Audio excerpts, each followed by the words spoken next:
कभी नहीं पड़ी थी जितनी कि आज है। अब 2 साल से भी अधिक समय बीत गया है, लेकिन मानवता का कोरोना वायरस के विरुद्ध संघर्ष अभी भी जारी है।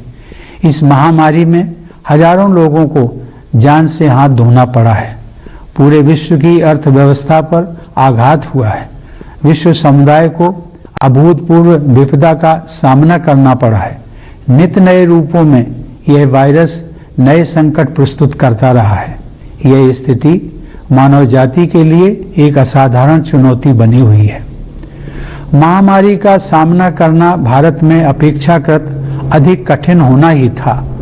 हमारे देश में जनसंख्या का घनत्व बहुत ज्यादा है और विकासशील अर्थव्यवस्था होने के नाते हमारे पास इस अदृश्य शत्रु से लड़ने के लिए उपयुक्त स्तर पर बुनियादी ढांचा तथा आवश्यक संसाधन पर्याप्त मात्रा में उपलब्ध नहीं थे।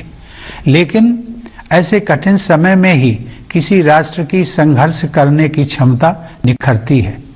मुझे यह कहते हुए गर्व का अनुभव होता है कि हमने कोरोना वायरस के खिलाफ असाधारण दृढ़ संकल्प और कार्य क्षमता का प्रदर्शन किया है।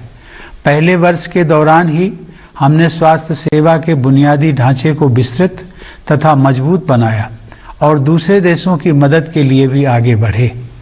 दूसरे वर्ष तक हमने स्वदेशी टीके विकसित कर लिए और विश्व इतिहास में सबसे बड़ा टीकाकरण अभियान शुरू कर दिया। यह अभियान तेज गति से आगे बढ़ रहा है।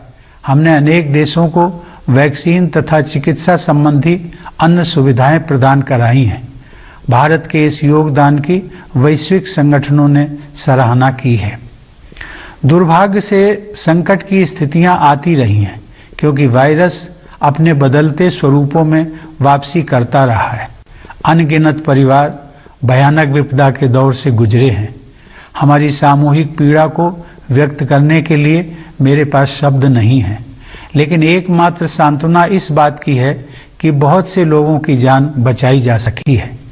महामारी का प्रभाव अभी भी व्यापक स्तर पर बना हुआ है, अतः हमें सतर्क रहना चाहिए और अपने बचाव में तनिक भी ढील नहीं देनी चाहिए।